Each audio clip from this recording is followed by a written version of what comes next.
அருட்பெருஞ்சோதி அருட்பெருஞ்சோதி தனிப்பெரும் கருணை அருட்பெருஞ்சோதி.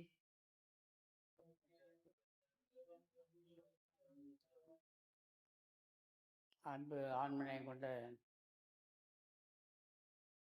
எனது உயிரில் கலந்துள்ள அன்பு ஆத்ம சகோதர சகோதரிகளே, எல்லாம் வல்ல அருள் தந்தை அருட்பிரகாச வள்ளல் பெருமானார் அவர்கள் இந்த உலகிலேயே நம்மை போன்றே ஒரு மனிதனாக பிறந்து மரணமில்லாத ஒரு வாழ்க்கையை தான் பெற்றுக்கொண்டதை அருட்பாவிலே பல இடங்களிலே காண கிடைக்கிறது.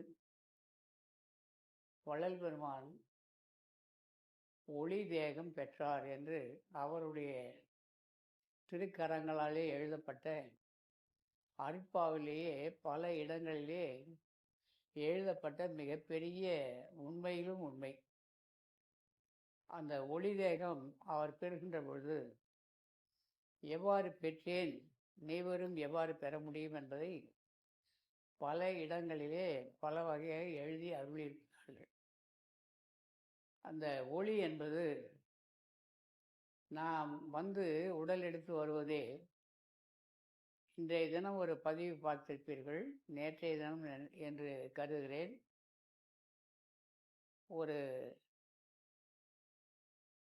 மணிலா பயிர் அப்படின்றது கடலைக்காய் உரிக்கிறீங்க, ஒரு கைப்பிடிக்காய் கடலைக்காய் எடுத்து வறுத்துட்டு பொன்வரவில் வறுத்து அதுக்கப்புறம் கையில் வச்சு ஊதி விடுறீங்க. என்ன ஆகும்? அது மேல் தோல் எல்லாம் நீங்கிடும். அதுக்கப்புறம் வெள்ளை வெளியேன்னு அது அத்தனையும் ஒரு கைப்பிடியும் எடுத்து, இப்போ அம்மியெல்லாம் இல்லை இல்லையா, மிக்சி என்று சொல்லுகின்ற அந்த இயந்திரத்தில் விட்டு நல்ல இந்த பிளேடு நல்ல பிளேடாக இருந்து ஓட்டி சுத்தமாக நல்ல சன்னமாக்குறீங்க. அதுக்கப்புறம் அதை கையில் எடுத்து ஊதும்போது எல்லா இடங்களையும் பரவும். பரவன பிறகு அந்த கடலை எங்கே போச்சு? கடலையெல்லாம் ஒன்றாக்கணும் அப்படின்னா முடியுமா? முடியுங்களா? ஒரு கைப்பிடி அரிசி அதை மிக்சியில் இட்டு சன்னமாக முக பவுடர் மாதிரி, முகப்பூச்சி தூள் மாதிரி சன்னமாகிறது. கை நிறைய எடுத்து ஊதி விடுறோம், காற்றுல பறந்து போச்சு. அதுக்கப்புறம் அது ஒரு கைப்பிடியை நான் கேட்டேன் அப்படின்னா திரும்பி நீங்களே கொடுப்பீங்களா? ஏன், எங்கே போச்சு? அந்த நுண்ணிய துகளில் ஒரு துகள் தான் நாம. அந்த துகள் சாதாரணமான துகள் அல்ல, அதுதான் ஒளி எடுத்து இந்த உடம்பு வந்தது. உடம்பும் உயிரும் ஒன்றா இருக்கு. உயிர் ஒளினால் ஆனதுன்னு வள்ளலார் எழுதுவார். உயிர் ஒளி வேற, ஆன்ம ஒளி வேற. உடலுக்கு ஒரு ஒளி வேற, மனதிற்கு ஒரு ஒளி வேற, புத்தி தத்துவத்துக்கு ஒளி வேற. அகங்காரம் என்பது ஒளி வருகின்ற போது அந்த ஒளியை தடுக்கின்ற ஒரு பொருள். அது மிகவும் துர்லபம். இப்படி ஒளினாலே தான் எல்லாம் ஆனது.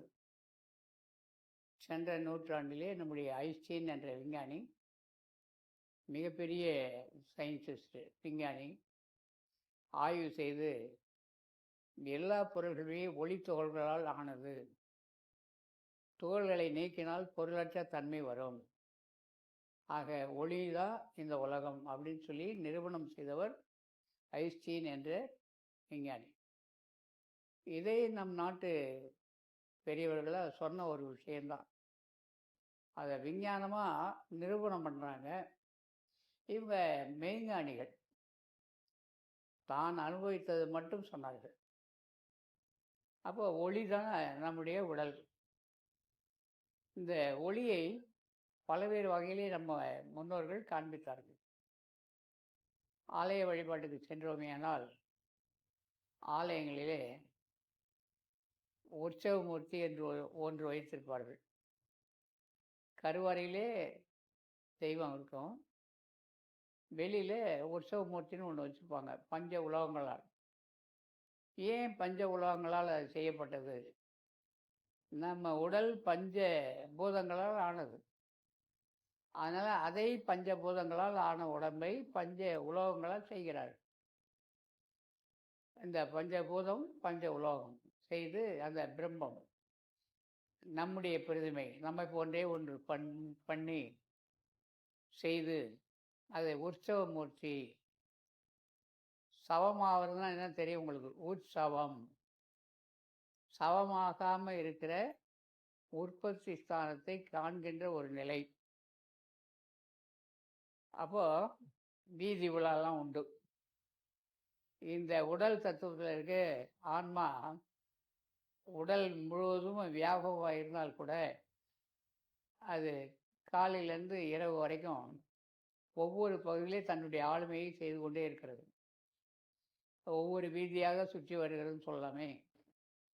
அதனால தான் வீதி விழான்னுவோம். ஆலய வழிபாடே நமக்காக ஏற்பாடு செய்யப்பட்ட ஒரு பெரிய மெஞ்ஞானத்தை விஞ்ஞானமாக மாற்றினார்கள். அந்த காலகட்டத்தில் மக்களுக்கு எடுத்து சொல்லக்கூடிய ஒரு விஞ்ஞானம் தான் கோவில். அந்த சிலையை அந்த பஞ்ச உலகால் ஆன அந்த சிலையை கொண்டு வருகின்ற போது அதை சுற்றி ஒரு பிரபைன்னு ஒன்று போடுவாங்க. அந்த பிரபை அப்படின்றத பார்த்துருக்கீங்களா? பெயர் கூட எல்லாரும் வச்சுருப்பாங்க. பிரபாகரன், பிரபாவதி, பிறகு பிரபா அப்படின்னாலே இந்த பிரபை தான் குறிக்கும், ஒளி வட்டம். அது திருவாட்சின்னு வேறு சொல்லுவாங்க. திருவாட்சி அப்படின்வாங்க. ஒவ்வொரு கோவில்லையும் சாமிக்கு பின்னாடி அப்படி முக்கால் வெண்டு முக்கால் வளைவு வச்சுருப்பாங்க. அதில் தீப்பிழம்புகள் இருக்கும். நல்லா கவனிச்சிங்கன்னா அது செப்பில் ஆனதாக இருந்தாலும் பித்தளையில் செய்திருந்தாலும் தங்கத்திலே செய்திருந்தாலும் அதில் ஒளியை காட்டியிருப்பார்கள். அது பின்பக்கம் தலைக்கு நேராக பின்னாடி வைப்போம். ஒவ்வொரு பொருளிலும் ஒளி வெளிப்பட்டுக்கிட்டே இருக்கு. ஒளி இல்லாத பொருள் அல்ல. அந்த பொருளுடைய தன்மைக்கு ஏற்ப இந்த ஒளி வெளியேறி கொண்டிருக்கிறது. இதை விஞ்ஞான ரீதியாக இன்றைக்கு கண்டுபிடிச்சிருக்காங்க. அது எலக்ட்ரான், புரோட்டான், நியூட்ரான் அப்படிலாம் அணுக்களுக்கு பெயர் கொடுத்து இப்போது புரோட்டோனோ அப்படின்னு ஒரு அணுவை கண்டுபிடிச்சாங்க. அது புரோட்டீன் அணுவா அப்படின்னா இல்லை, அது புரோட்டானும் இல்லை. அது நம்முடைய உடல்லேருந்து வெளியேறிக்கிட்டே இருக்கான். அந்த துகள் மட்டும் நம்ம உடம்புல நிற்கலை. அது எல்லா அணுக்களும் இடம் விட்டு இடம் நகர்வதற்கு ஏதாவது ஒரு ஆற்றல் வேண்டும், சக்தி. இந்த எல்லா ஆற்றல்களையும் பகுத்து பிரித்து பார்க்க முடியும். இதுவரையிலும் உடைத்து பார்க்கவில்லை. உடைப்பதற்கு எவ்வளோ எத்தனம் செய்து கொண்டிருக்கிறார்கள். அது பால் ஊட்டக்கூடிய விலங்குகள் எவையெல்லாம் குட்டி போட்டு பால் கொடுக்குமோ அவைகளுடைய உடலிலிருந்து மிக அதிகமாக வெளியேறுவதாக விஞ்ஞானம் மெய்ப்பிக்கிறது. அதுவும் உப்பு எந்த உடம்புல அதிகமாக இருக்கோ அந்த உடம்புல இன்னும் அதிகமாக வெளியேறுகிறதாம். இது இன்றைய விஞ்ஞானம் சொல்லக்கூடிய ஒரு பெரிய உண்மை. அதனால்தான் நம்முடைய வள்ளலார் உப்பை உணவில் குறைங்கன்னு எழுதிட்டார். அவருக்கு எப்படி தெரியும் தெரியல. இந்த ஒளி அணுக்கள் உடம்புலேருந்து வெளியேறிக்கிட்டே இருக்கான். அது வெளியேறாத வண்ணம் இருக்க வேண்டும் என்பதற்காகத்தான் பொருள் சூடாக இருக்கணும் அப்படின்னா மூடி வைக்கிறோம். பொருள் சூடாக இருக்க வேண்டுமானால் என்ன செய்வோம்? மூடி தான் வைப்போம். மூடி வைக்கும்போது அந்த சூடு அதில் இருக்கும். நம்ம தேகத்தை திறந்து வைத்திருத்தல் கூடாது அப்படின்னு சத்தமாக சொன்னவர் வள்ளலார். இதற்கு முன்பு வந்தவர்கள் திறந்து வைத்திருந்தார்கள். இதற்கு முன்பு வந்த ஞானிகள் திறந்தே போட்டாங்க.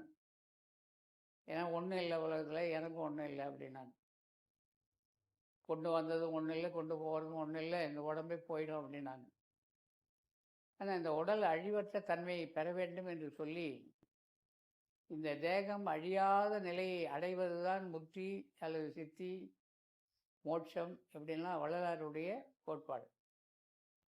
ஆக இந்த உடலிருந்து அந்த ஒளி அணுக்கள் வெளியேறாத வண்ணம் தேகத்தை திறந்து வைத்திருத்தல் கூடாது, போர்வை கொண்டு போர்த்தி இருத்தல் வேண்டும். ஏன் வள்ளலார் முழுசா மூடிக்கிட்டு இருந்தாரு அப்படின்னு இதுதான் தெரியுதா? எல்லா ஞானிகளும் திறந்து வச்சிருந்தாங்க உடம்ப. வள்ளலார் மட்டும் முக்காடிட்டு கொண்டார். தேகத்திலிருந்து அந்த ஒளி ஆற்றல் வெளியேறாத வண்ணம் தடுப்பது அது நியாயமான ஒரு விஞ்ஞானமான ஒரு கூறுதான். அது எந்த சூடான பொருளையும் திறந்து வைத்திருந்தால் சீக்கிரம் ஆறிடும். பொறுமையாக ஆறும், திறந்து வச்சிருந்தால் சீக்கிரம் விரைவாக ஆறும். அது மூடி வைத்திருந்தால் ஆறாது. அப்போது இந்த உடம்பில் இருக்கிற சூடு ஒளி ஆற்றல் மிகுந்தது. நீங்கள் ஒவ்வொரு மனிதனின் சூழ அந்த ஒளி ஆற்றல் இருந்து கொண்டிருக்கிறது எந்நேரமும். நான் முன்னமே சொல்லியிருக்கேன், ஸ்கெலட்டனின் ஒரு விஞ்ஞானி அவர் ஒரு கருவி கண்டுபிடித்தார். ஒரு நபர் உட்கார்ந்து சென்ற பிறகு சில மணி துளிகளில் அந்த இடத்தை அவர் படம் எடுக்கின்ற போது அந்த மனிதனுடைய அமைப்பு அப்படியே இருக்கும். இது எவ்வாறு சாத்தியப்பட்டது என்றால், ஒவ்வொரு மனிதனும் உடலிலும் அந்த ஒளியாற்றல் அங்கேயே இருந்து கொண்டிருக்கும். நம்மங்க அதுவும் இந்திய நாட்டில் இறந்தவர்கள் இறந்துட்ட உடனே தலையை வீடு பார்த்து தூக்கிட்டே போவாங்க. ஒரு குறிப்பிட்ட இடம் போனதும் தலையை மாற்றணும். இந்த பிரேயத்தை என்ன பண்ணுவாங்க, காடு பார்த்து போகணுன்னுவான். வீடு பார்த்து கொண்டு போனாங்க. அதுக்கப்புறம் என்னங்க பார்க்கணும், இடுகாடு அல்லது சுடுகாடை பார்த்து போகணும்னு சொல்லுவாங்க. அங்கே மாற்றுவாங்க. ஏன் அப்படின்னு பெரியவங்களை கேட்டால், அவர் ஆவி அங்கே வீட்டில் இருக்கும். இந்த ஆவி அந்த ஆவியை விட்ட ஆவி இருக்கின்ற ஆவி தொடராமல் இருக்கிறதுக்காக அது வரைக்கும் வரும், அதுக்கப்புறம் மாற்றிடுறோம் அப்படின்னு சொல்லுவாங்க. இதெல்லாம் விஞ்ஞானத்தை புலப்படாத சில விஷயங்கள். ஆக இந்த உடலில் இருக்கிற அந்த ஒளி அணுக்கள் ஆவியாக வள்ளல் பெருமான் சொன்ன விஷயங்களை அவை பிராட்டின்னு சொல்லுவாங்க. அந்த ஒளி உரு தான் நம்முடைய உடலே. நம்ம ஒளி உருவை கருதுவதே கிடையாது. நாம் ஒளி உருவை கருதுகின்ற ஒரு காலம் இருந்தது. காலப்போக்கில் அது மறைக்கப்பட்டு மறுக்கப்பட்டு அழுத்தம் கொடுக்கக்கூடிய உணர்வற்ற உணர்ச்சியற்ற பொய்யான பொருள்களெல்லாம் நம்முடைய கண்ணுக்கு சிறு குழந்தைகளுக்கு காட்டுவது போல காட்டி இதுதான் கடவுள் என்று நம்மை திசை திருப்பி விட்டார்கள். எல்லாமே நம்ம என்ன நினைக்கிறோம், அதில் தான் கடவுள் இருக்கார் அப்படின்னு ஒரு தப்பான ஒரு கொள்கைக்கு மாற்றப்பட்டோம். ஆனால் அங்கே இருக்கக்கூடிய குருக்கள் என்ன சொல்லியிருக்கணும், கடைசியாக அந்த ஒளியை காட்டுவார். நீங்களும் நானும் ஒளி உருவு தான், இந்த ஒளி உருவுக்காக இந்த ஆலயத்தை அமைத்தோம் அப்படின்ற உண்மையை அவர் சொல்லித்தரது வேண்டும். அதுதான் திருமந்திரம் கூட சொல்லும். ஆக இந்த ஒளி உடலிலிருந்து வெளியேறுவதை தடை செய்வது தான் வள்ளல் பெருமான் முழுக்க உடலை போற்றி வைத்திருக்க வேண்டும் சொன்னார். மாலை நேரத்தில் வெயிலில் காயும்போது கூட தேகத்தை திறந்து வைத்திருத்தல் கூடாது. காற்று மிகுந்து அடித்தால் வெளியில் வந்துடணும், வெயிலில் உடம்பை காட்டாதுன்னு எழுதியிருக்கார். இதெல்லாம் இந்த மரணமில்லாத பெருவாழ்வுக்கு செல்லக்கூடிய உபாயங்கள், உண்மைகள். ஆக இந்த ஒளி உடம்பை, அதாவது நம்முடைய எண்ணங்களாலே தான் அந்த ஒளி மாற்றம் பெறுகிறது. அது இரு கரங்களையும் நம்முடைய 5 10 விரல், இந்த 10 விரலும் 10 நாடிகளை குறிக்க வல்லது. தச நாடி. இந்த 5 தச நாடியும் ஒன்று சேர்கின்ற போது ஒரு வட்டம் ஏற்படுகிறது. ஒளி ஒளி உடம்பு இந்த நாடிகளிலே வந்தது, நாடியிலே காரியப்பட்டு கொண்டிருக்கிறது. ஆக வெளியில் இருக்கிற ஒளிக்கும் நமக்கும் ஒரு தொடர்பு உள்ளது.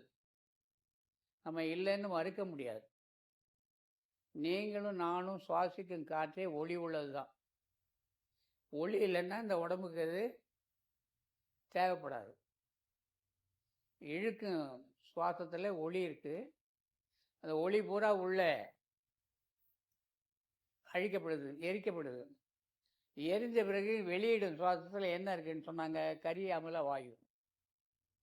கரி அமிலமாக மாற்றினது யார்?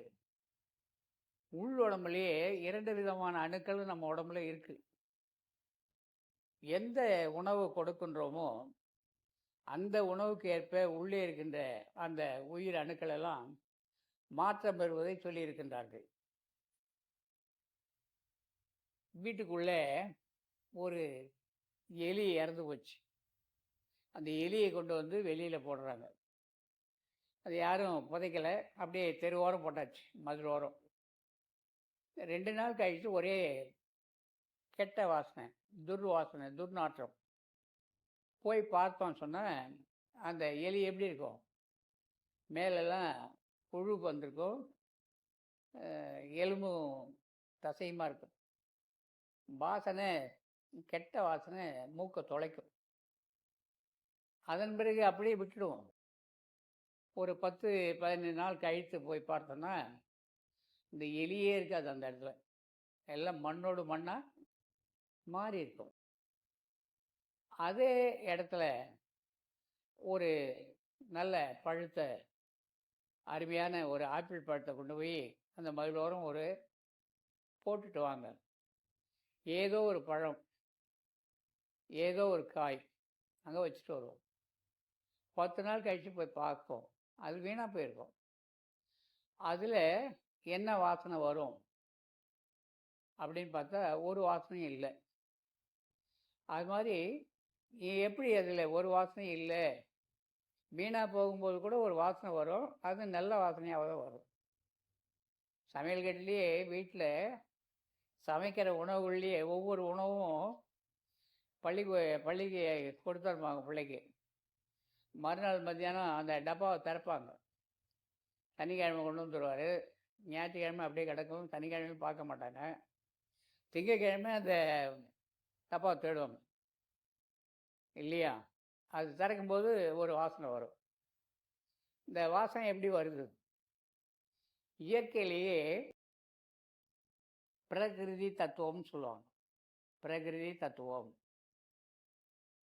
வெளியில் நம்ம பார்க்குற இந்த வெளி இதில் ஏகப்பட்ட கோடிக்கணக்கான எண்ணில் அடங்காத ஆற்றல்கள் இருந்து கொண்டே இருக்கிறது. அது நல்ல பொருள்களோடு சேர்கின்ற போது மேலும் மேலும் நல்ல பொருள்களாக மாற்றமடைகிறது. ஒரு கெட்ட பொருளை அது சேர்கின்ற போது மேலும் மேலும் அது கெட்ட பொருள்களாக மாறுகிறது. நல்ல எண்ணங்கள் உடையவரை அந்த எண்ண ஆற்றல்கள் மேலும் மேலும் நல்ல எண்ணங்கள் அவரை சேர்கிறது. தீய குணங்களை உடையவனை இந்த தீய எண்ணங்கள் நிரம்பிய இந்த ஆற்றல்கள் அவனை நிரப்பிக்கிட்டே இருக்கும். மேலும் மேலும் அவன் என்ன தீது செய்யலாம், இன்னும் அதிகமான தீது எப்படி செய்யலாம் அப்படின்ற சிந்தனை அவருக்கு அதிகமாகி அதில் மிக சிறந்த வல்லுநராக இருப்பார் தீது செய்யறதுல. ஊரில் கூட இதுக்கு ஒரு வேலை, இந்த வேலையை இப்படி செய்யணும் அப்படின்னு சொன்னால் யாரையாவது கேட்கணுன்னா இவரை கேளுங்க அவரை கேளுங்கன்னுவாங்க. ஆக அதில் திறமைசாலி யாருங்க அப்படின்னு பார்ப்பாங்க. அதுபோல் இந்த அணுக்கள் எல்லாம் நல்ல எண்ணங்களை உடையவனை நல்லவனாக மேலும் மேலும் மாற்றும், தீயவனை மேலும் மேலும் தீயவனாக மாற்றும். இந்த மாற்றம் அவர் செய்து கொள்வதில்லை, அவருடைய எண்ணம் சதா எண்ணிக்கொண்டிருக்கின்ற போது ஆகாயத்தில் இருக்கிற காயம், மிக நுண்ணிய அணுக்களாலான உடல், இந்த உடலுக்குள்ளே ஒரு அணு, அந்த அணுவும் ஒளி அணு. ஆக இதெல்லாம் அது வரும். அது அதை தைக்காதா அப்படின்னா இல்லை. அந்த நல்ல அணுக்களுக்கும் கெட்ட அணுக்களுக்கும் இடையிலே இருக்கின்ற ஒரு அற்புதமான அணு தான் அந்த ஒளி அணு. அதுக்கு நல்லது கெட்டது அப்படியெல்லாம் கிடையாது. அதுதான் வள்ளல் பெருமான் நல்லார்க்கும் பொல்லார்க்கும் நடுநின்ற நடுவேன்னுவார்.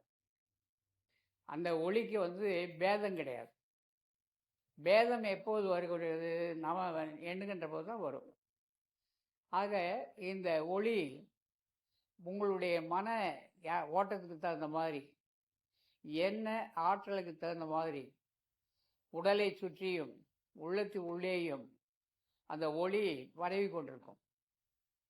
அதுதான் கடவுள் தெய்வம் அப்படின்லாம் நம்ம ஒரு சொல்லி பின்னாடி ஒரு பிரபை காட்டுவாங்க, ஒளி உருவை காட்டுவார்கள். நாம் சொன்ன மாதிரி அந்த 5 10 விரல்களை ஒன்றாக்கும் போது 10 நாடிகளும் ஒன்றாகி அது எங்கே ஒன்றாகிறது?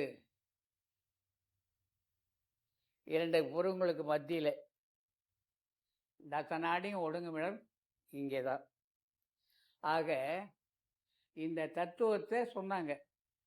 தச நாடியும் ஒடுங்கி உள்ளே இருக்கிற ஒளியினால் நானும், ஒளியினால் நீங்களும் நன்றாக விளங்க வேண்டும்.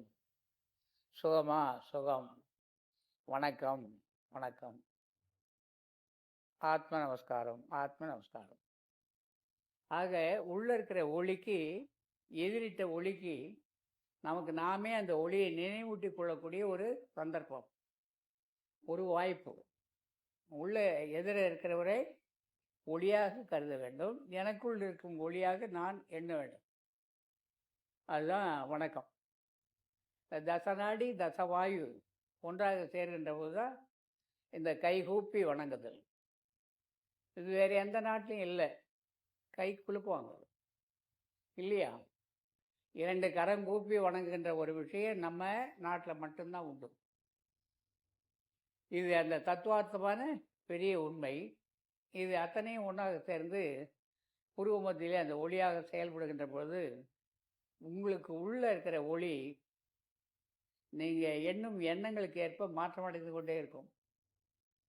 புத்தருடைய நிலை என்ன என்று ஆனந்தன் என்கிற அவருடைய சீடன் அற்புதமாக எழுதி வைத்திருக்கிறார். புத்தர் ஒரு இடத்திலிருந்து மறு இடத்திற்கு செல்ல வேண்டுமேயானால் புறப்பட்டு போகிறார். போகின்ற போது அந்த கிராமத்தின் வழியாக செல்லுகின்ற பொழுது, அந்த காட்டின் வழியாக செல்லுகின்ற பொழுது மரங்கள் எல்லாம் பூத்து குலுங்குமா. அந்த கிராமவாசிகள்லாம் இது நான் சீசன் இல்லையே, இது பருவம் இல்லையே, பருவம் இல்லாத நிலையாச்சே, இப்பொழுது எப்படி இந்த பூக்கள் மலர்கிறது அப்படி யோசிப்பாங்க. புத்த பகவான் வருகிறார். இப்போ புத்தர் வருவதே அந்த மரங்களுக்கு எப்படி தெரியும்? ஆக இதை ஆனந்தன் சொல்லுகிறார். புத்தருடைய ஆற்றல் வெளிப்பட்டு கொண்டிருந்தது. ஒவ்வொருவரும் அழைத்தார்கள் அவரை. வள்ளல் பெருமானை அழைத்தார்கள். ஒரு ஊரில் தண்ணி இல்லை, மழை பெய்யலைன்னு சொல்லும்போது காலில் தண்ணி ஊற்றுங்கன்னாரு. கிணத்துல தண்ணி நிரம்பலைன்னும் போது தலையில் ஊற்றுங்கன்னாரு. இதெல்லாம் எப்படி சாத்தியப்பட்டது? தலையில் ஊற்றினால் ஒன்று, காலில் ஊற்றினால் ஒன்றுன்னு அற்புதங்களை பண்ணினார். ஆக இங்கே வாங்க அங்கே வாங்கன்னு அழைத்தார்கள். ஏன்னா அவர்களை சுற்றி இருக்கக்கூடிய, அவருக்கு உள்ளே இருக்கக்கூடிய அந்த ஒளி ஆற்றல் நம்முடைய கிரகம் என்று சொல்லக்கூடிய நம்ம வீடு தான் இது. நம்ம உடம்பே ஒரு கிரகம்தான். நாம் கட்டிக்கிற வீட்டுக்கு கிரகம்னு பேர். அதை கிரக பிரவேசன்றோம். இந்த கிரகமாகிய வீட்டுக்குள்ளே பிரவேசம் எப்போ பண்ணணும்னு எப்போ தெரியும்? அது ஒரு கணக்கிட்டு சொல்லவே முடியாது. ஏன்னா வெளி உலகத்துலேருந்து அப்பா உடம்புக்கு அப்பா உடம்புலேருந்து அம்மா உடம்புக்கு போய், அம்மா உடம்புலேருந்து சின்ன ஒரு நாக்கு புழு மாதிரி உருவாகி அப்புறம் ஒரு பெரிய உருவாகி வெளியே வந்தோம். இதை எப்படி கணக்கு போட முடியும்? கணக்கிடவே முடியாது. ஒரு வார திருமந்திரத்தில் பரியங்க யோகத்தில் அழகாக எழுதியிருக்காரு. அந்த தகப்பனாருக்கு தெரியும், தாய்க்கும் தெரியும்னு எழுதுறார். தெரிந்த தாயும் இல்லை, தெரிந்த தந்தையும் இப்பொழுது இல்லை. ஏன்னா பயிற்சி இல்லை, அதை பற்றிய முயற்சி இல்லை, அதை பற்றிய கல்வி திட்டமும் இல்லை. ஆக நான் சென்ற வாரம் ஒரு பதிவு பார்த்தேன். எக்ஸ் ஒய் ஒய் எக்ஸ் இல்லை குரோமோசோம்ஸு இதெல்லாம் எக்ஸ் சேர்ந்தா எக்ஸும் ஒய்யும் சேர்ந்தா அப்படின்னு ஆண் பொண்ணு. அதனால் இந்த மூச்சு காற்றுலலாம் அது நடக்காது, அது சும்மா அப்படின்னு ஒருத்தர் பதிவிட்டிருக்கார். அவருடைய அறிவு அவ்வளோதான். அது ஞானிகள் சொன்னது உண்மை, அது இவருக்கு எப்படி தெரியும்? அது அந்த கல்வியில் அனுபவம் இருந்தால் அவர் சொல்லலாம், இல்லாத ஒன்றை அவர் இருப்பதாக சொல்லுவார். ஏன்னா என்னுடைய அனுபவம் தனிப்பட்ட முறையில் கேட்டால் சொல்ல முடியும். அடுத்து இங்கே வந்து போகிற பிள்ளைங்க, எனக்கு 2 பொண்ணு 3வது பையன் வேணும், இப்படி இருப்பா பிறந்திருக்கு. எனக்கு 2 பையன் 3வது ஒரு பொண்ணு வேணும், இப்படி இருப்பா, இந்த மூச்சு பயிற்சி கவனிப்பா இருந்திருக்கார், பெற்றிருக்கார். இது நமக்கு சொல்ல முடியும், பிள்ளைங்க இருக்காங்க. இதை வந்து எப்படி நிரூபணம் பண்ண முடியும்? அது அவரவர்களுடைய உடலில் ஏற்படக்கூடிய அனுபவங்கள். ஆக இந்த உயிர் ஒளி உள்ள இருக்கிற எண்ணம் தூய்மை அடைய அடைய நம்முடைய ஒளி அதிகமாகிட்டே இருக்கும். அந்த ஒளி அதிகமாக இருக்கு, முதலாவது காருண்யம், இரக்கம் வேணும். அதுதான் இந்த ஆலய வழிபாட்டில் கோவிலில் சுவாமிக்கு பின்னாடி ஒரு பிறவையை காமிச்சாங்க. அது ஒளிவட்டம். ஒவ்வொருவருடைய உடம்புலேயும் அந்த ஒளிவட்டம் இருக்குது. 5 5 10 விரலும் 10 நாடி தசநாடி வணக்கம் வச்சோம். அதன் பிறகு என்ன பண்ணோம்? இதுக்கு காரணமாக இருக்கக்கூடிய ஒருவர் மேலே இருக்கார், இங்கே இருக்கார். இப்படி வச்சோம். இப்படி வச்சுட்டு அரோகரானோம். அந்த தமிழ் வார்த்தைக்கு என்ன பெயர் சொல்லுங்க பார்ப்போம்? அரோகரா. அரோகரான்றது தான் ஆரா. அரோகரா.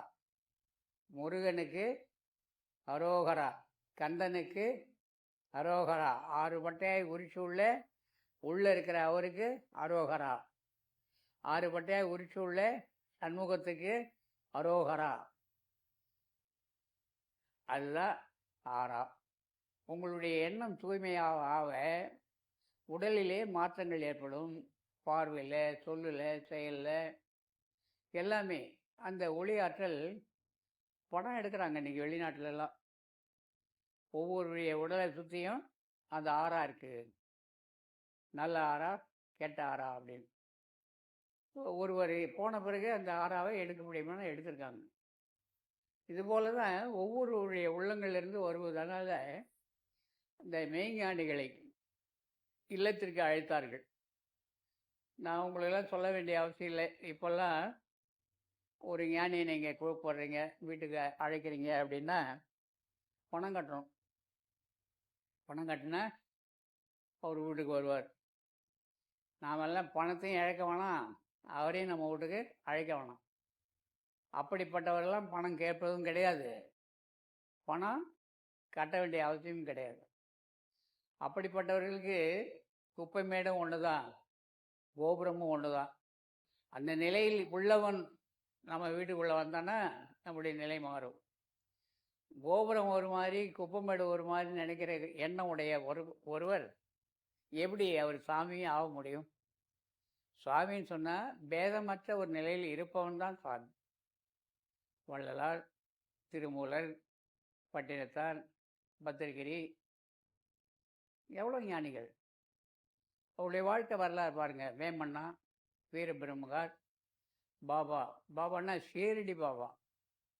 நான் இப்போ வந்தார் அந்த பாபாவை சொல்லலை, தவறாக எண்ணாதீங்க. ஷீரடி சிவானந்தர் சாதாரண வீட்டுக்கும் போவார், மிகப்பெரிய பணக்காரன் வீட்டுக்கும் போவார். அவருடைய நிலை அப்படிப்பட்டதாக இருந்தது. ஆக இந்த ஆரோ அப்படின்ற அந்த ஒளிவட்டம் ஒவ்வொருவருக்குள்ளும் வெளியேயும் உள்ளது. அந்த ஒளியை நாம் காணவே இல்லை. உயிர் ஒளியை காண்பது தான் நம்முடைய நோக்கமாக இருக்கணும். மன ஒளி ஒன்று இருக்குது, நம்ம மனம் எந்த அளவுக்கு எதிரிட்ட ஜீவனை துன்பப்படுத்தாமல் இருக்கும்போது அந்த ஒளி ஆற்றல் பெருசாக வலுப்பெறும். அந்த வலுவான அந்த ஒளி அணு இந்த உடலை நல்ல நிலைக்கு கொண்டு வரும். அதனால் மன தூய்மை அதுதான் ஒரு சித்தன் பாடனான்னு நேற்று அந்த பாடலாக இன்று சொன்னேன், ஞாபகம் கவனம் இல்லை. மனசில் இருக்கிற அழுக்கு அற அற இந்த உடம்புல ஒரு ஒளி தானாகவே உருவாகும். ஏன்னா இந்த ஒளி வெளியிலேயும் இருக்குது, உள்ளேயும் இருக்குது. மனத்தகத்து அழுக்கறாத மௌன ஞான யோகிகள் வனத்தகத்து இருக்கணும், மனத்தகத்து அழுக்கறார். மனத்தகத்து அழுக்கறந்த மௌன ஞான யோகிகள் முளைத்தடுத்து இருக்கணும் முழு முதல் ஞானியேனார். அதாவது அவங்களுக்கு பேதம் என்பது கிடையாது. அது அவருக்கு ஒளி எப்படி இருக்கும்? புத்தர் நடந்து போனால் பூக்காத மரங்கள் பூத்தன, காய்க்காத மரங்கள் எல்லாம் காய்த்தன. நீங்கள் சாதாரணமாக இந்த நிலையை அன்றாடம் நம்ம வீட்டில் பார்க்கலாம். இந்த ஒளி ஆற்றல் நம்முடைய உடலில் இருக்கா? அது ஒரு பெரிய சோதனை. ஒருவருக்கு ஒருவர் சண்டை கூட வந்துடும் வீட்டில். ஏன்னா ஒவ்வொருடைய எண்ணங்கள் எவ்வாறு இருக்குது அப்படின்னு பார்க்க முடியுமா? பார்க்க முடியும். அந்த காலத்தில் ஒரு திருமணம், ஒரு வைபவம் அப்படின்னு சொன்னால் பொண்ணு பார்க்குறதுக்கும் பெண்ணு வீட்டிலேருந்து வந்த மாப்பிள்ளை வீடை பார்க்கவும் எத்தனை தடவை நடந்தாங்கன்னு கேட்டு பாருங்கள், சொல்லுவாங்க. அதெல்லாம் விவரமாக சொன்னால் எல்லாருக்கும் சங்கடம் வரும். இந்த காலத்துலலாம் கண்டதும் காதல், கொண்டதும் தாலி, அப்புறம் எங்கே போகுது? அது விசாரிப்பே கிடையாது. நான் பார்த்தேன், நீ பார்த்த, பண்ணிக்கணும், சரியாக போச்சு. அதனுடைய விளைவுகளை யார் அது அனுபவிக்கிறது? திருமணம் என்பது ஆயிரங்காலத்து பயிர்னு நம்ம முன்னோர்கள் சொன்னார்கள். ஏன் ஆயிரங்காலத்து பயிர்னு சொன்னாங்க? இது நம்மோட தீர்ந்து போகிறதில்லை. நமக்கு முன்னாடின்னு போயிட்டே இருந்தீங்கன்னா யாரோ ஒரு தாய் தகப்பன், அந்த சந்ததிகள். சாதாரண விவசாயி கூட விதை நெல் வாங்குறாரு அப்படின்னா எங்கிருந்து வாங்கினால் நம்முடைய நிலத்தில் போட்டால் எப்படி இருக்கும்? நம்முடைய நிலம் பக்குவமானதா? இந்த மண்ணில் அந்த நெல் விளைச்சலை கொடுக்குமா? எந்த அளவுக்கு நம் நாட்டு ஞானிகள் போல குடும்பஸ்தர்கள்லாம் வாழ்ந்தாங்க. ஒவ்வொரு குடும்பத்திலும் மிகப்பெரிய குடும்பி எல்லாம்.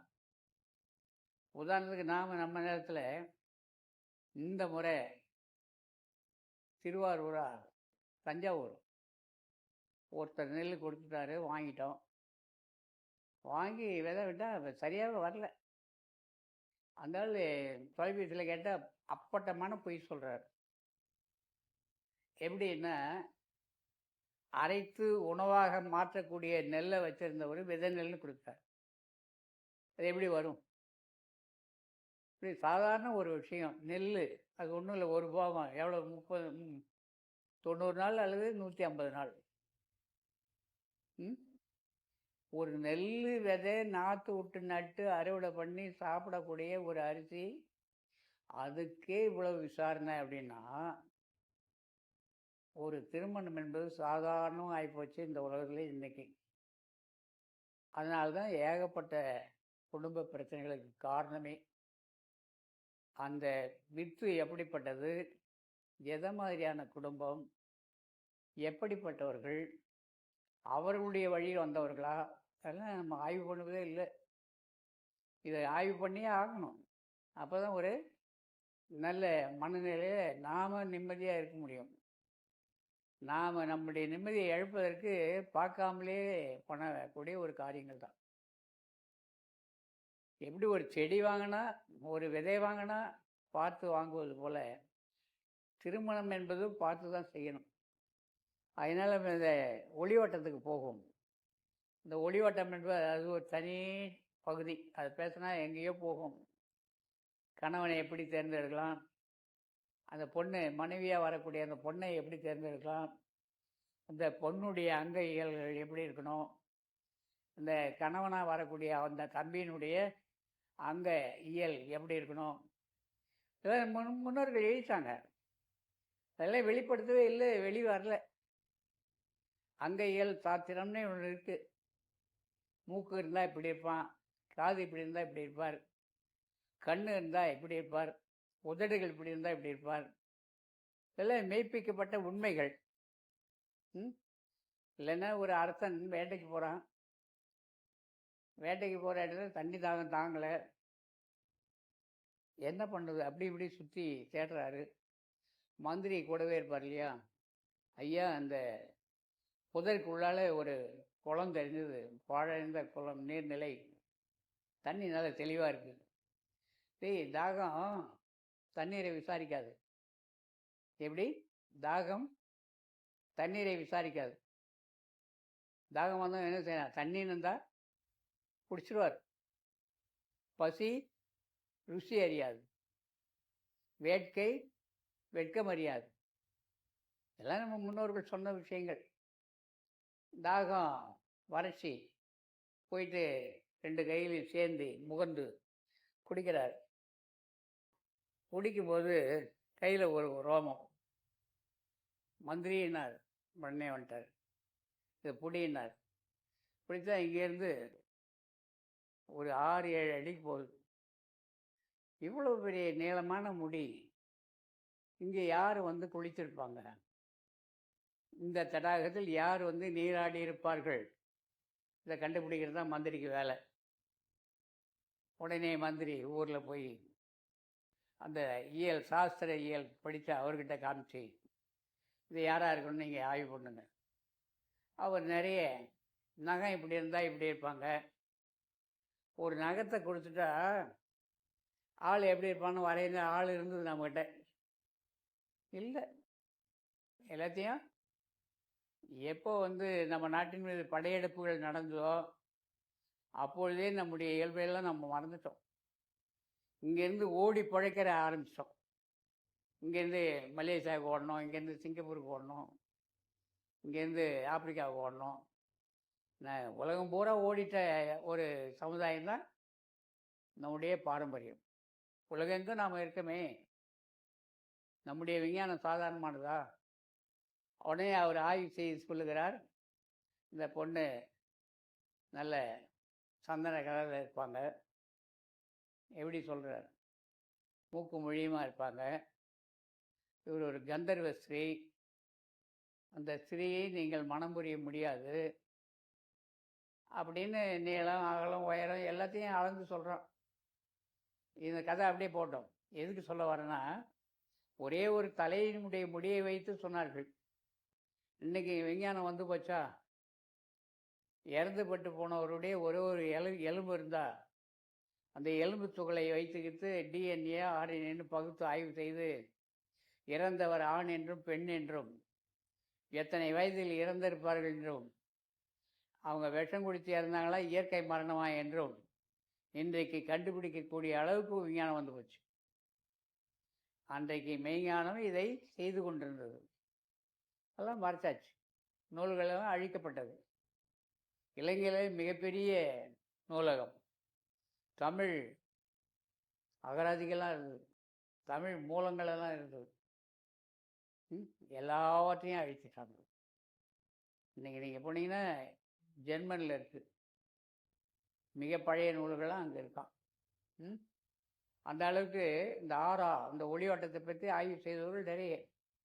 அதை கையை தூக்கி மேலே வணங்குறதுக்கு காரணம், இந்த வெளி பிரபஞ்சத்தில் இருக்க அந்த ஒளியாற்றலை நம்முடைய உச்சிக்குழிக்கு இதெல்லாம் வருமா அப்படின்னு கேட்பீங்க. சாதாரண ஒரு மனிதன் செய்த கருவி, தொலைக்காட்சி பெட்டி வந்த புதிது, ஒரு ஆண்டனாவை கட்டுவோம், கீழே ஒரு ஆள் இருப்பான், மேலே ஒரு ஆள் நிற்பான். அவன் இன்னும் வரல, இன்னும் கொஞ்சம் திருப்புங்க, இன்னும் கொஞ்சம் திருப்புங்க, இன்னும் கொஞ்சம் திருப்புங்கன்னுவான். நடந்ததா? அந்த ஆண்டனா என்ற அந்த வட்ட வடிவ பொருள் மேலே இருக்கிறத என்ன செய்வாங்க, திருப்பிக்கிட்டே இருப்பான். இப்போ படம் தெளிவாக வருதுன்னு சொன்ன பிறகு அந்த ஆண்டனாவை அப்படியே வைப்பாங்க. மனிதனால் உருவாக்கப்பட்ட ஒரு கருவி அந்த ஒளி ஆற்றல் எப்படி வருதுன்றத உள்வாங்கும் கருவியே சரி பண்ணாங்க. அப்போ இயற்கை அருட்பெருஞ்சோதி ஆண்டவருடைய ஒளியாற்றல் இங்கே வரணும் அப்படின்னா நாம் எந்த பக்கம் திரும்பணும்? எந்த பக்கம் திரும்ப வேணாம். வள்ளலார் சொல்லிட்டார், இருந்த இடத்துலயே இருண்டார். நீ எங்கே இருக்கியோ அங்கே இருக்காது. இது முன்னோர்கள் சொல்லிட்டாங்க, அங்கிங்கெனாதபடி எங்கும் பிரகாசமாய். அந்த ஒளியாற்றல் எப்படி இருக்கு?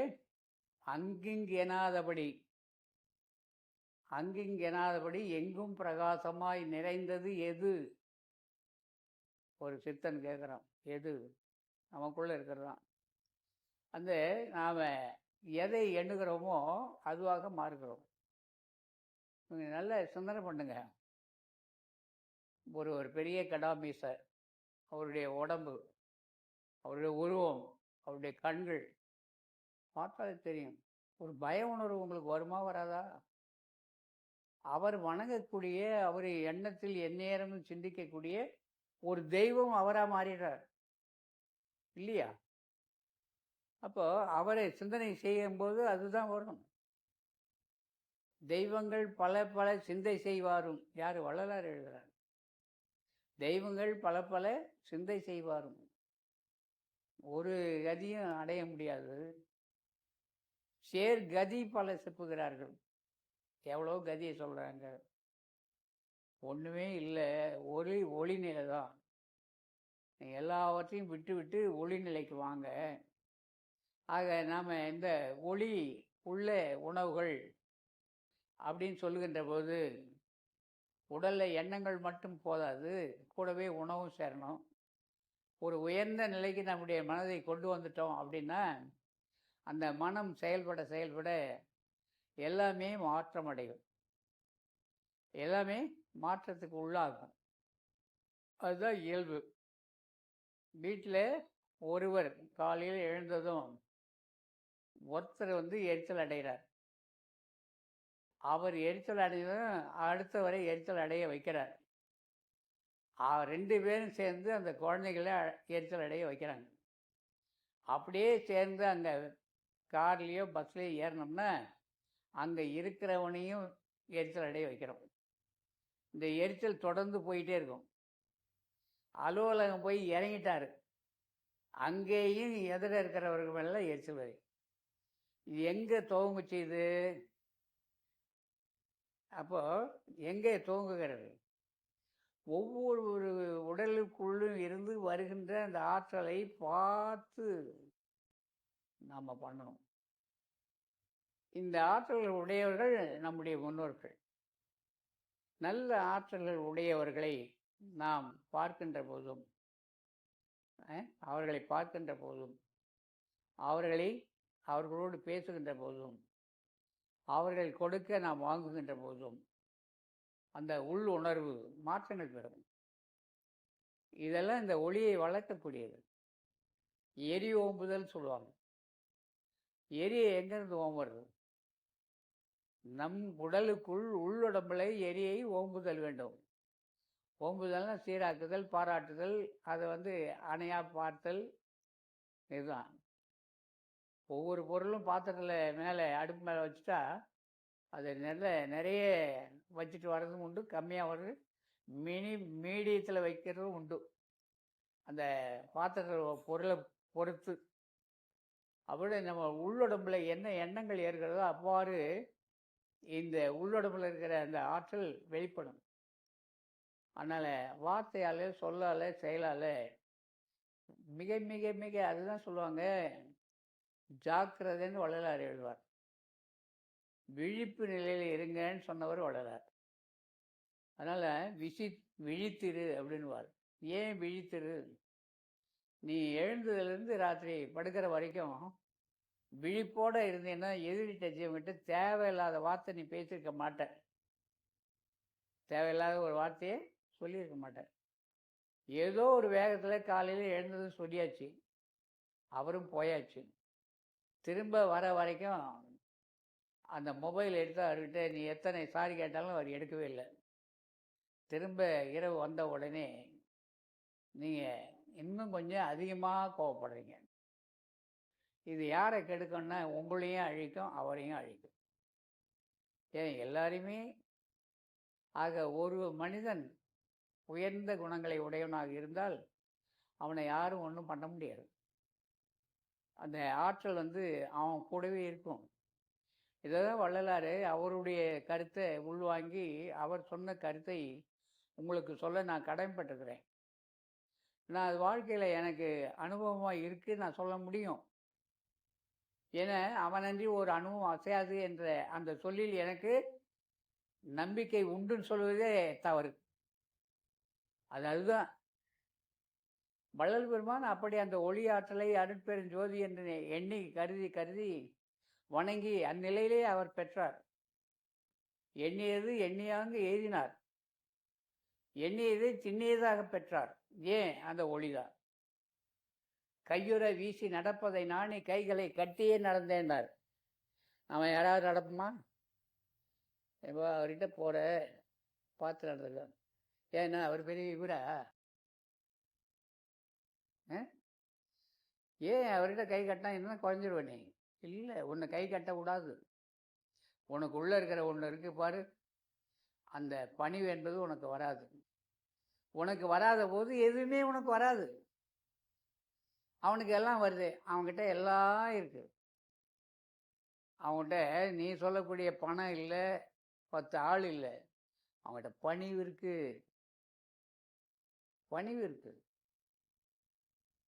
அதுதான் இந்த ஆற்றலை, இந்த ஒளி தேகத்தை பெற முடியும். ஒளி என்பது சாதாரணமானது அல்ல. ஒளி எதில் போகும்? பாசிட்டிவ் நெகட்டிவ் 2 எலக்ட்ரான் நியூட்ரான் எல்லாம் சொல்லி மின்சார படிக்கிறாங்க. ஒன்று எர்த்துன்றோம், ஒன்று மெயின்ன்றோம். ரெண்டையும் ஒரு மரக்கட்டையில் இங்கே வச்சு இந்த பக்கம் ஒரு பல்பு வைப்போம், எரியுமா?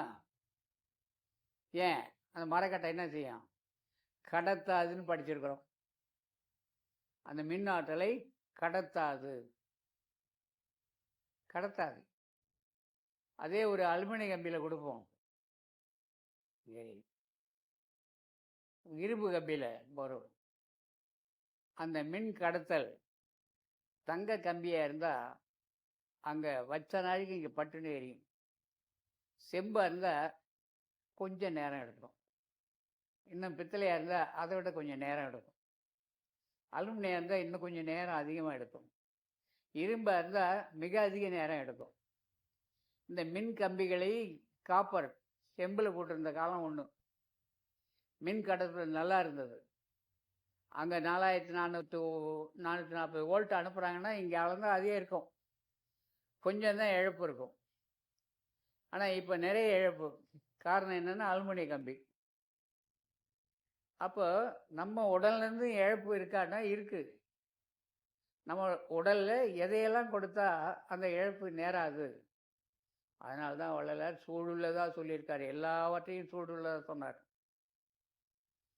உண்ணும் உணவுலேருந்து பருகும் நீர்லேருந்து எல்லாமே சூடு. எல்லாமே சூடு. ஆக எண்ணம் ரொம்ப முக்கியமானது. ஒருவர் வராரு வீட்டுக்குள்ளே, வந்துட்டு போயிட்டார். வீட்டுக்குள்ளேயே அவனை விட்டுருக்கக்கூடாது. நான் அந்த அம்மா வரும்போது சொன்னேன், நீ ஃபோனில் கூப்பிடாத அப்படின்னு. ஏங்க, ஒரு வார்த்தை வந்துட்டு போனால் நல்லா இருக்குமேன்னு கூப்பிட்டேன். அவங்கள 10 வருஷமாக நம்ம வீட்டை வந்து பார்க்கணும், நம்ம பிள்ளைங்கள பார்க்கணும். 10 வருஷமாக கெஞ்சுறாங்க. இந்த பக்கமாக போகும்போதெல்லாம் வீட்டுக்கு 5 கிலோமீட்டர் தான் வந்து போகிறேன்னு 10 வருஷமாக கெஞ்சேன். அவங்களே இன்றைக்கி வர விட்டது தப்பா?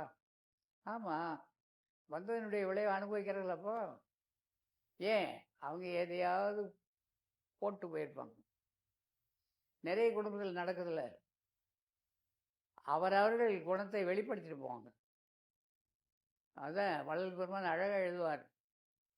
எடுக்க போகிறது பிச்சை, அது எந்த வீட்டில் கிடைச்சா என்ன? நல்லவர்கள் போல் சென்று பிச்சைதான் எடுக்கவோ தேகத்திடமில்லை.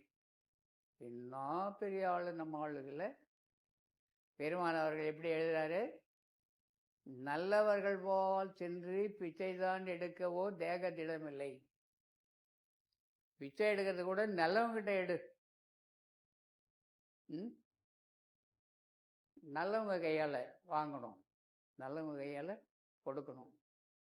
இதுதான் வள்ளல் பெருமான் கொடுத்தல் எடுத்தல் முகிய தொழில்களை செய்யுங்கின்ற போது உருவ மத்திய சிந்தனையோடு எடுத்தல் கொடுத்தல் ஆகிய காரியங்களை செய் அப்படின்னார். வேறு இன்னும் உணவு தேவையில்லாத போயாச்சு, வேற பசி நேரம், சாப்பிட்டே ஆகணும். அந்த உணவை என்ன செய்வார்? எடுத்து ஒரு கைப்பிடிய மனசால கொஞ்சம் எண்ணி உள்ளுக்கு போடுவார். நீங்கள் பார்த்துருப்பீங்க, கொஞ்சம் பேர் சாப்பிடும்போது தண்ணீரை தெளிப்பா இலையை சுற்றி. ஏன்? தண்ணி இருந்ததுன்னா ஒரு எறும்பு பூச்செல்லாம் வராது அந்த இலைக்கு. அதோட தண்ணி இருக்கும்போது காற்று அந்த தண்ணி கிரகிச்சிடும், இலைக்குள்ளே அந்த தண்ணி வராது. இவன் சொல்லுவான் மூடப்பழக்கம் அப்படின்னு. எல்லாமே சில விஞ்ஞானம் தான், அதை நாம் உணர்வது கிடையாது. ஆக அந்த இலையை சாப்பிட்டு என்ன பண்ணுறாரு? கையை எடுத்து நெற்றிக்குள்ளே வச்சு, இந்த உணவு எனக்குள்ளே வருது, உடலுக்கு பலம் அளிக்க வேண்டும், எந்த விதமான இம்சையும் கொடுக்காத ஜீரணம் ஆகணும் அப்படின்னு எண்ணி உண்ணுவது பெரிய செயல்பாடு. இப்போ அப்படியெல்லாம் கிடையாது. பார்த்ததும் அள்ளி போட்டுக்க வேண்டிய வேலை தான். இல்லை, உணர்வோடு இருந்தோம், உணர்வோடு செய்தோம், எல்லாமே உணர்வோடு இருந்தது. இந்த ஒளி 10 விரலையும் இருக்குமா அப்படின்னு கேட்குறீங்க. சென்ற மாதமே அதை பற்றி பேசி ஒரு நாடா வந்து போச்சு. ஒளி நாடாவா ஒளி பிழையா என்னப்பா வந்து போச்சு. நம்ம வீட்டில் ஒரு வடை தட்டுனா ஊசி போடுது, ஒருத்தர் வடை தட்டுனா 3 மணி வரைக்கும் ஊசவே இல்லை. ஏன்? இந்த கையில் இருக்கிற பவர், சக்தி. ஆக ஒருவர் குழந்தைக்கு சோறு ஊட்டினா நல்லாவே இருக்குது, ஒரு குழந்தைக்கு சோறு ஊட்ட சொன்னீங்கன்னா வாந்தியாக எடுக்குது. ஏன்? இதில் நம்ம உடம்புல சாதாரணமானது அல்ல. வள்ளல் பெருமான் தேகத்தை மிகப்பெரியதாக சொல்லியிருக்காரு. இந்த தேகம் போனால் மீளவும் இந்த தேகம் வரும் என்கிற நிச்சயம் இல்லை. எவ்வளோ பெரிய உண்மை! இந்த தேகம் போனால் மீளவும் இந்த தேகம் வரும் என்கிற நிச்சயம் இல்லை. எனக்கு இப்போ அந்த தியானத்தை நோக்கி பயணிக்கிறேன், எனக்குள்ளே பயணிக்கிறேன், நேரங்காலம் போகிறோம். இருந்தாலும் கிடைக்குமா கிடைக்காதா, கிடைக்குமா அப்படி ஒரு ஏக்கம். ஏன்னா காலம் கடந்து போச்சு. அப்புறம் ஒரு நிம்மதியான ஒரு உறுதியான ஒரு எண்ணம் வரும். என்னென்னா, திரைந்து உளுத்தவரும் இளமை பெற பொண்ணார். அப்புறம் என்ன சொல்லியிருக்காரு? காலம் உள்ள போதே இப்போ இப்போ இப்போ நீ நினைக்கிறியா விடு, வர முடியும் அப்படின்னு எழுதினவர் வள்ளலார். ஏன்னா இந்த நிலையை எல்லா ஞானிகளும் 40க்குள்ளே செய்யி, 50க்குள்ளே செய்யி, 15 வயதுக்குள்ளே செய்யி அப்படின்லாம் எழுதியிருக்காங்க. ஆனால் வள்ளலார் மட்டும்தான், நீ என்னதான் திறந்து உளுத்து போட ஒரு கட்டையாக இருந்தாலும் பரவாயில்ல, இப்போ உட்காந்து செய் அப்படின்னா அடைய முடியினார். அந்த முயற்சியில் இருக்கிறோம், அவ்வளோதான் இல்லையா? அப்போ பயம் இருக்குது. எப்போ பயம் வரும்? ஒன்று நம்ம இழக்கும்போது தான் பயம் இருக்கும். எதையாவது ஒன்று இழக்கும்போது பயம், ஆற்றாமை, கோபம் எல்லாமே வரும். நம்முடையது ஒன்று நம்ம இழந்துட்டான்னு சொன்னால் சும்மா விடுங்களா? உங்கள் பைக் இங்கே விட்டு உள்ளே வந்தீங்க, காணாம், என்ன சும்மா விடுங்களா? இங்கே தான் விட்டேன், நீ தான் பதில் சொல்லணுங்க. ஆக இந்த உடம்பு கொடுத்தாருல, அவருக்கு நான் பதில் சொல்ல வேணாம்? கொடுத்த உனக்கு ஒரு உடம்பை என்ன பண்ண, நீ என்ன பண்ண? அதான் சாமி சொன்னார், வீணே பராக்கில் விடாதீர் உமது உள்ளத்தை. பராக்கு பார்த்து காலம் ஓடிப்போச்சு, இனிமேல் பராக்கு பார்க்க முடியாது இல்லைங்களா? அதனால் இந்த இளமையிலே கல்னு சொன்னாங்களே, எவ்வளோ பெரிய விஷயம். அதனால தான் வந்து போகிற குட்டி பசங்களெல்லாம் கூப்பிட்டு தியானம் பண்ணு. வீட்டில் பள்ளிக்கு கிளம்புறதுக்கு முன்னாடி உட்காந்து 5 நிமிஷம் உருவமத்திய சிந்தனையை பண்ணிவிட்டு அப்புறம் போ. பள்ளி விட்டு வந்தாச்சா உட்காந்து தியானம் பண்ண சொல்லு. படிப்பு அப்புறம், எழுதுறது அப்புறம், தியானம் பற்றி சொல்லுங்கள். அவன் எங்கேயோ போயிடுவான். ராத்திரி படுக்க போகும்போது நம்ம குழந்தைங்கள அப்படியே படுக்கையில் உட்கார சொல்லு. எழுந்து உட்காந்து கடவுளை உள்ள ஒளியாக நினச்சி அப்புறம் இழுத்து போத்திட்டு படுக்க சொல்லு. காலைல எழுந்ததும் பாத்ரூமெல்லாம் போகணும், அப்படியே உட்காந்து நெற்றி பகுதியில் கடவுள் இருப்பதாக கருதி வழிபாடு செய்து எழுந்து போகும். இப்படி ஒரு சமுதாயம் வர வேண்டும் என்கிற மிகப்பெரிய ஆதங்கம் எனக்கு. ஏன்னா நம் நாட்டு ஞானிகளெல்லாம் சொன்ன வழிபாட்டு முறைகள் அது எல்லாம் மறந்துட்டாங்க, மறுக்கப்பட்டது, மறைக்கப்பட்டது. ஏன்னா குணம் வெளிப்படுகின்ற இடம் அதுதான். அதனால ஒளி வெளிப்படும் இடமும் அதுதான். அதான் வள்ளல் பெருமான் அழகா சொல்றார், உள்ளொளி ஓங்கிட உயிர் ஒளி விளங்கிட வெள்ளொளி காட்டிய மெய் அருள் கணலேன்னுவார். ஞான யாகத்திடை வளஞ்சுழித்து எழுந்து வளர்ந்த மெய்க்கணலேன்னுவார். அப்போ ஒவ்வொருவரை சுற்றியும் அந்த ஆரோ அப்படின்னு கூடிய ஒளிவட்டம் இருக்கத்தான் செய்கிறது. அந்த ஒளிவட்டம் நம்மை மட்டுமல்ல, நம்மை சார்ந்த இடங்களிலும் இருக்கும். நாம் செல்கின்ற இடங்களெல்லாம் அது போகும். அதான் அந்த நிலை வந்தவர்கள் எங்கும் போக மாட்டாங்க. ஏன்னா அது செலவு பண்ணால் மறுபடியும் ஈடு கட்டுறது சிரமம். அதனால் சேர்த்து வச்சதை அவங்க அடையணுன்ற ஒரு நோக்கம். அதனால் ஒரு கட்டத்தில் எந்த ஞானியும் இருந்த இடத்த விட்டு போகவே இல்லை. என்னுடைய குருநாதன் கிருஷ்ணாந்தர் அப்படி தான் இருந்தார். எந்த மகானையும் பாருங்கள், கடைசி காலகட்டத்தில் ஒரு இடத்துல, ஏன்னா அந்த இடத்துல இருக்கிற அந்த வைப்ரேஷன், அந்த அதிர்வலைகள், அதுதான் அவங்களுக்கு பாதுகாப்பு. ஒவ்வொரு இடங்களுக்குள்ளும் ஒரு வைப்ரேஷன், ஒரு அலை இருக்கத்தான் செய்யும். நீங்கள் இருக்கிற பகுதியில் இருக்க வேண்டிய இடம் அதுதான். அதனால் இந்த அருள் ஆற்றலை சேமிப்பது இந்த உடம்பு தான். அதை விட சிறந்தது நம்முடைய எண்ணம். எண்ணம் சீரானால் எல்லாம் சீராகுன்னு சொல்லியிருக்காங்க.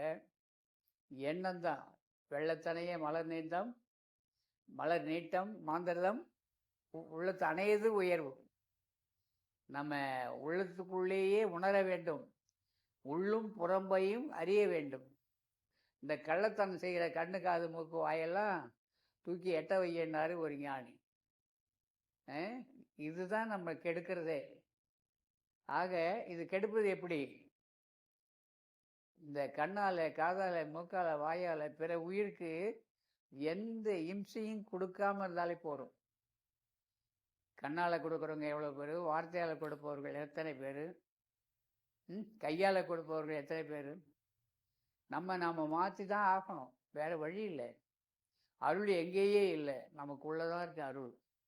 எங்கும் நிறைந்து விளங்கக்கூடிய அந்த ஆற்றலை நம்முள்ளதான் இருக்குது. நம்ம உள்ளாற்றலை பெருக பெருக தானாகவே வெளிப்படும்.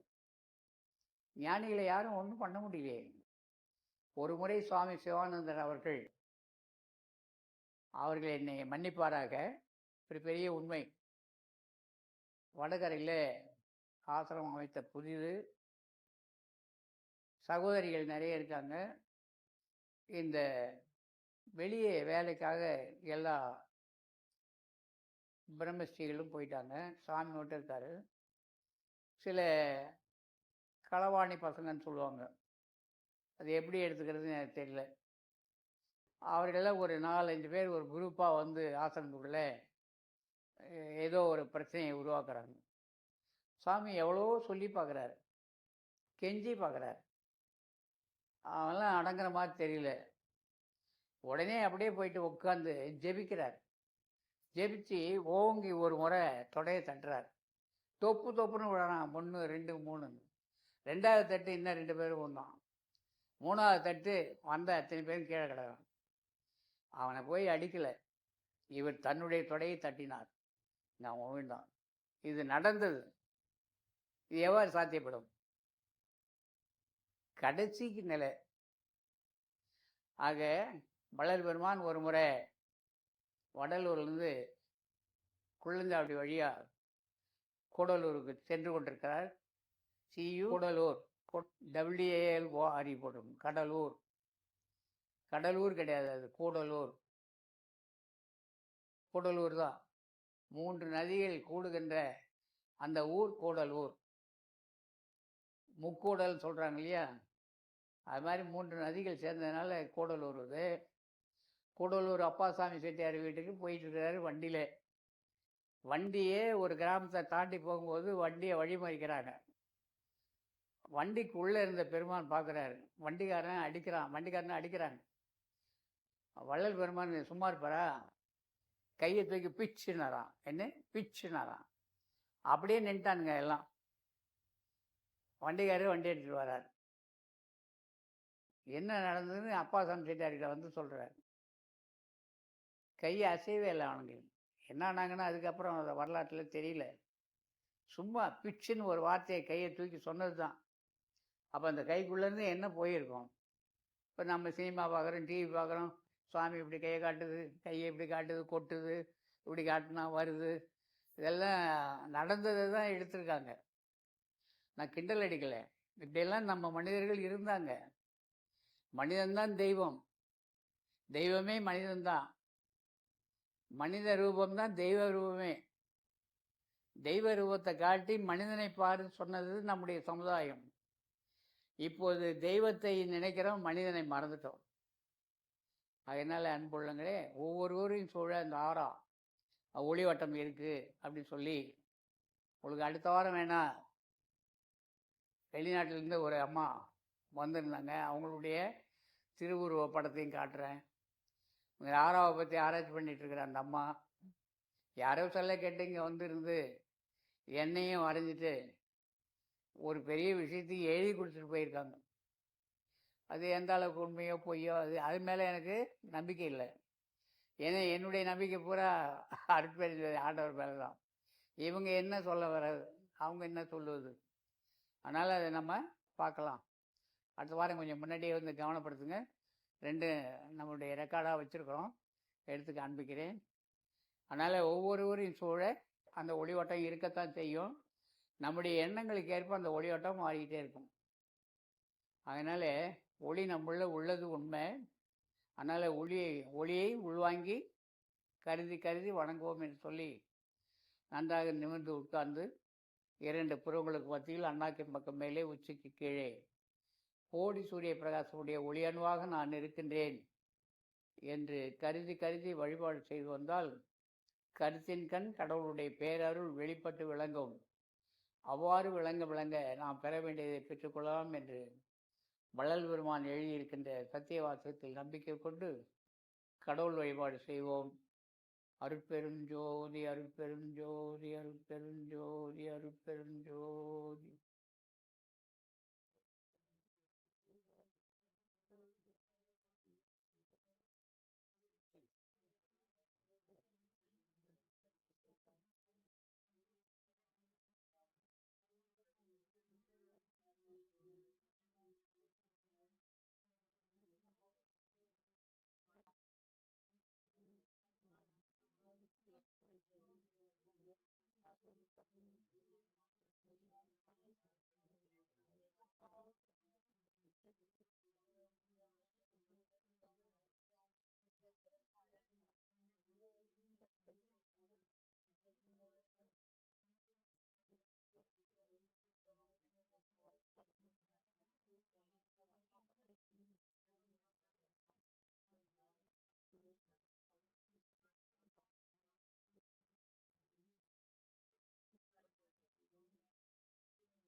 அருட்பெருஞ்சோதி அருட்பெருஞ்சோதி தனிப்பெரும் கருணை அருட்பெருஞ்சோதி.